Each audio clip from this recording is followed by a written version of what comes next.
Hello बच्चों, एक बार और आप सभी का स्वागत है। मैं Yadav Lalde, faculty department of physics inter science college और बच्चों के स्पेशल डिमांड पे ये वीडियो बनाने जा रहे हैं। ये एक बार आपको पढ़ाई हो चुका है, लेकिन बहुत सारे बच्चों के स्पेशल डिमांड के पश्चात ये जो derivation of Einstein photoelectric equation है, बहुत सारे बच्चों ने काफी हैवी डिमांड किया था इस प्रश्न को एक बार और समझने के लिए। वैसे इसको हम एक बार आपको समझा चुके हैं, आप वहां जाके भी देख सकते हैं, लेकिन आज एक विशेष तरीके से इस प्रश्न को मैं आपको एक बार और समझाऊंगा। शुरू से बताऊंगा कि किस तरीके से आप इस क्वेश्चन को और अच्छे से समझ सकते हैं। तो आइए स्टार्ट करते हैं। तो इस प्रश्न को एक बार और फिर से पढ़ने के लिए या जानने के लिए, जो कि नाम है derivation of Einstein photoelectric equation, तो बहुत सारे बच्चे जो इस वीडियो को फिर से समझना चाहते हैं तो वीडियो को पूरा देखना है, स्किप नहीं करना है, एकदम ध्यान से सुनिएगा। ये derivation of Einstein photoelectric equation क्या होता है। तो 1905 में सर अल्बर्ट आइंस्टीन नाम सुने होंगे आप लोग, उन्होंने फोटो इलेक्ट्रिक इफेक्ट को लेके काफी ज्यादा डीप स्टडी किया और कुछ इक्वेशंस को दिए थे। तो उसी इक्वेशंस को कहा जाता है आइंस्टीन फोटो इलेक्ट्रिक इक्वेशन। उनके अनुसार क्या था इक्वेशन, तो जरा ध्यान देंगे कि यदि ये कोई मैटर का सरफेस है, ध्यान से सुनिएगा, बातों को सुनिएगा तभी समझ में आएगा, ठीक है। कि यदि ये कोई मैटर का सरफेस है और इसके ऊपर यदि कोई लाइट एनर्जी इंसिडेंट हो रहा है जिसका एनर्जी एच न्यू है, तो वो एनर्जी का यूज दो काम को करने के लिए होगा। क्या बोले कि यदि कोई मेटल सरफेस है और उसके ऊपर कोई लाइट एनर्जी इंसिडेंट हो रहा है, तो उस लाइट एनर्जी या वो जो लाइट है उसके पास जितना एनर्जी है उस एनर्जी का यूटिलाइजेशन दो काम को करने के लिए होगा। पहला काम आते के साथ वर्क फंक्शन और दूसरा काम काइनेटिक एनर्जी। पहला काम वर्क फंक्शन और दूसरा काम काइनेटिक एनर्जी। तो जैसा कि हम लोग जानते हैं law of conservation of energy से कि energy can neither be created nor be destroyed, only it can be transferred from one body to another body. मतलब एनर्जी को ना तो क्रिएट किया जा सकता है ना तो डिस्ट्रॉय किया जा सकता है, बस एक फॉर्म से दूसरे फॉर्म में इसको कन्वर्ट किया जा सकता है। तो जैसा कि हम लोग देख रहे हैं कि ऊपर से जो लाइट इंसिडेंट हो रहा है, ठीक है, एकदम ध्यान से देखना, ठीक है। ऊपर से जो लाइट इंसिडेंट हो रहा है उसकी एनर्जी है एच न्यू, ठीक है। ऊपर से जो लाइट इंसिडेंट हुआ उसकी एनर्जी क्या है एच न्यू, और आते के साथ वर्क फंक्शन किया फाइव नॉट, और काइनेटिक एनर्जी का फॉर्मूला क्या हो गया half mv²। This is our equation 1। क्या बोले कि आइंस्टीन ने कहा था कि जो भी लाइट इंसिडेंट होगा उस लाइट के पास जितना एनर्जी होगा उस एनर्जी का यूटिलाइजेशन दो काम को करने के लिए होगा। पहला काम आते के साथ वर्क फंक्शन करना और दूसरा काम काइनेटिक एनर्जी। तो पहला काम ये रहा आपके सामने, ऊपर से यदि एच न्यू एनर्जी इंसिडेंट होगा तो फाइव नॉट क्या है वर्क फंक्शन और हाफ mv² क्या है काइनेटिक एनर्जी, ठीक है।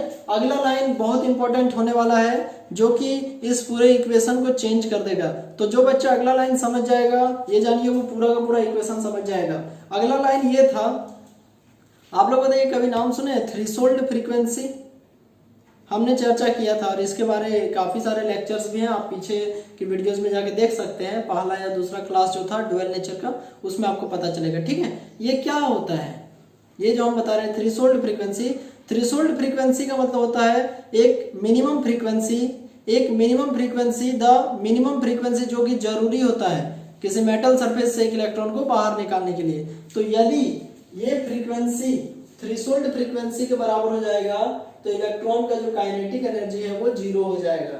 मतलब क्या बोले, if nu is equal to क्या न्यू नॉट, इसको बोलते हैं फ्रीक्वेंसी और इसको बोलते हैं थ्रेशोल्ड फ्रीक्वेंसी, तब आपका हाफ mv² का वैल्यू क्या हो जाएगा जीरो। यदि न्यू बराबर न्यू नॉट होगा तो हाफ mv² का वैल्यू क्या हो जाएगा zero. It means to say that if frequency बराबर threshold frequency then kinetic energy बराबर जीरो। काइनेटिक एनर्जी जीरो क्यों हुआ, जीरो इसलिए हुआ बिकॉज उसका एनर्जी काफी ज्यादा कम हो गया था, और जब काफी ज्यादा कम हो गया था तो आते के साथ पहला जो प्रायोरिटी काम है उसको करते करते सारा एनर्जी खत्म हो गया था। तो दूसरे काम को करने के लिए उसके पास कोई एनर्जी नहीं बचा, इसीलिए उस दूसरे काम का वैल्यू क्या हो गया जीरो, ठीक है। तो कहने का मतलब क्या है, ये फ्रीक्वेंसी बराबर थ्रेशोल्ड फ्रीक्वेंसी न्यू बराबर nu naught then half mv² बराबर क्या जीरो। तो आप h की जगह h और न्यू की जगह क्या बैठा देंगे, न्यू नॉट बराबर फाइव नॉट प्लस देखो हाफ एम वी स्क्वायर है उसकी जगह बैठा देंगे 0। ये समझ में आ गया सबको। ये क्या किया देखो h की जगह h लिखे न्यू, तो न्यू की जगह लिख दिया न्यू नॉट बराबर क्या phi naught plus half m v square की जगह क्या 0। तो यहाँ से हम लोग का फॉर्मूला हो जाएगा h nu naught is equal to phi naught. This is our equation 2। तो बच्चों बताओ यहाँ तक समझ में आ गया होगा सबको। h nu is equal to phi naught plus half m v square, तो यदि न्यू बराबर न्यू नॉट हो जाएगा तो हाफ एम वी स्क्वायर क्या हो जाएगा 0। तो h nu naught is equal to क्या फाइव नॉट प्लस 0, तो h न्यू नॉट बराबर क्या फाइव नॉट। यहाँ तक समझ में आ गया होगा सबको, ठीक है। अब देखो ध्यान से यहाँ पर लिखते हैं फ्रॉम इक्वेशन 1, फ्रॉम इक्वेशन 1। तो इक्वेशन 1 क्या है, h nu is equal to क्या phi naught plus half m v square, ये हम लोग का इक्वेशन 1।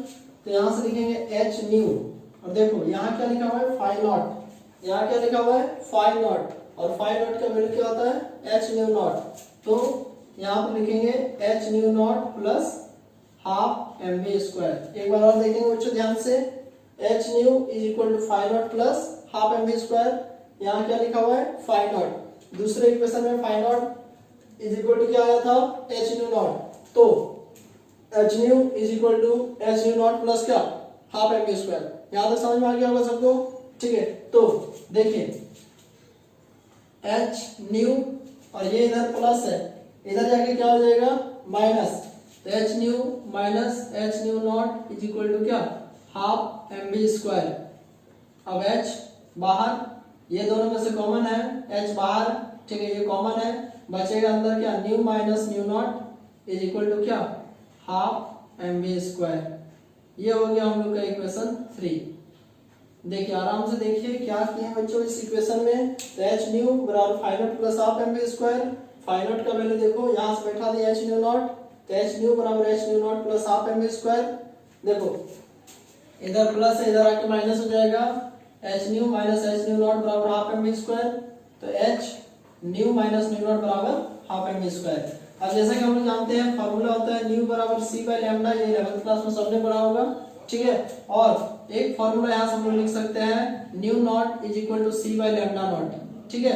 एक्चुअली न्यू बराबर होता है c बाय लैम्डा, तो न्यू नॉट बराबर c बाय लैम्डा नॉट। गलती से भी c नॉट मत लिखिएगा, बिकॉज c का मतलब होता है स्पीड ऑफ लाइट और वो वैक्यूम में या एयर में कांस्टेंट होता है 3 × 10⁸ मीटर पर सेकेंड। तो जैसा हम लोग देख सकते हैं यहाँ पर आपका वैल्यू है न्यू बराबर c बाय लैम्डा और न्यू नॉट बराबर क्या c बाय लैम्डा नॉट। यहाँ से न्यू और न्यू नॉट दोनों का वैल्यू को यहाँ बैठाना है, तो बैठाएंगे तो h न्यू का वैल्यू हो जाएगा c by lambda minus c by lambda naught is equal to क्या हाफ एम वी स्क्वायर। यहाँ तक समझ में आ गया, h न्यू का value c by lambda minus c by lambda not बराबर हाफ एम वी स्क्वायर। इन दोनों में से c कॉमन है, h c 1 by lambda minus 1 by lambda naught is equal to क्या half m v square. This is our equation 4, ठीक है।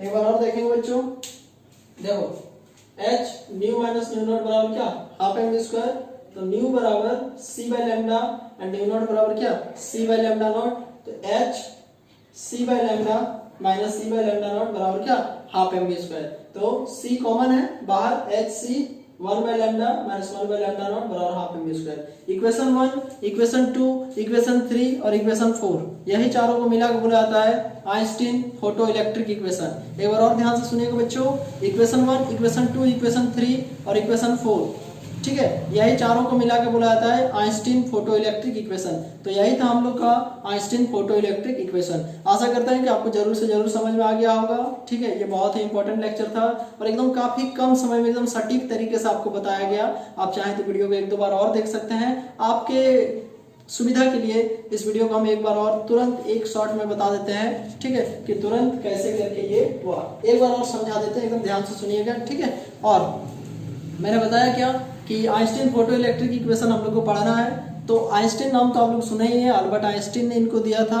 और ये क्या था, उनका सबसे प्रॉपर स्टेटमेंट क्या था, पहला स्टेटमेंट उनका स्टेटमेंट यही था कि यदि कोई मेटल सरफेस है और उस पर यदि कोई लाइट इंसिडेंट होता है तो लाइट है तो उसके पास एनर्जी होगा ही, उस एनर्जी का यूटिलाइजेशन, उस एनर्जी का यूज दो काम को करने के लिए होगा। तो जैसे मेटल सरफेस के ऊपर ये लाइट गिरा तो ये जो लाइट गिरा इसका जो एनर्जी है, इस एनर्जी का यूज दो काम में होगा, पहला वर्क फंक्शन और दूसरा काइनेटिक एनर्जी। उसी को हम लोगों ने लिखा है कंजर्वेशन ऑफ एनर्जी के आधार पे, h nu is equal to phi not plus half m square. यहाँ तक सबको समझ में आ गया होगा? ये सबसे मेन लाइन है, यहाँ से यहाँ तक जो बच्चा समझा आगे पूरा समझ जाएगा, ठीक है। तो इससे पहले आपको एक चीज जानना चाहिए, थ्रेशोल्ड फ्रीक्वेंसी। थ्रेशोल्ड फ्रीक्वेंसी का मतलब होता है मिनिमम फ्रीक्वेंसी। तो उन्होंने क्या बताया था कि यदि ऊपर से गिरने वाला जो लाइट है उसका फ्रीक्वेंसी यदि थ्रेशोल्ड फ्रीक्वेंसी के बराबर हो जाएगा, यदि ऊपर से इंसिडेंट होने वाला जो लाइट है उसका फ्रीक्वेंसी यदि थ्रेशोल्ड फ्रीक्वेंसी के बराबर हो जाएगा तो इलेक्ट्रॉन का काइनेटिक एनर्जी हो जाएगा क्या? 0। तो देखो इफ न्यू बराबर nu naught then half m square बराबर क्या? 0। इफ न्यू बराबर nu naught then half m square बराबर 0। तो h की जगह x लिखे और न्यू की जगह क्या लिखे? न्यू नॉट बराबर क्या? Phi not plus half m square की जगह क्या? 0। तो h न्यू नॉट बराबर फाई नॉट।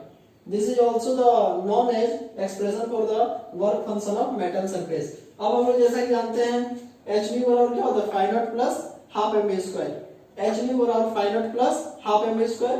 तो h न्यू और ये फाई नॉट का वैल्यू इधर से देख के बैठा देंगे, ठीक है।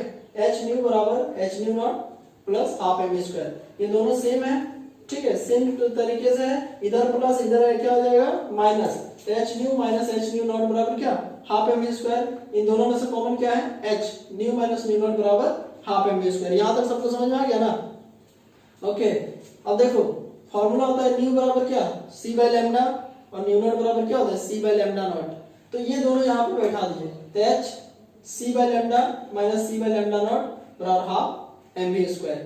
तो h और ये दोनों में कॉमन क्या है? c, h c 1 by lambda minus 1 by lambda not बराबर half m square. Equation 1, equation 2, equation 3 and equation 4, यही चारों इक्वेशन को मिला के बुलाया जाता है आइंस्टीन फोटो इलेक्ट्रिक इक्वेशन। तो बच्चों आज का टॉपिक यहीं तक था। हम आशा करते हैं कि आपको जरूर से जरूर समझ में आया होगा, ठीक है। समझ में आ गया होगा तो आप हमें कमेंट बॉक्स में जरूर से जरूर बताइएगा, ठीक है। ये विद्यार्थियों के विशेष मांग के पश्चात ही था, ठीक है। तो आज का वीडियो यहीं तक था and this is our derivation of Einstein photoelectric equation. Thank you, stay home, stay safe, bye.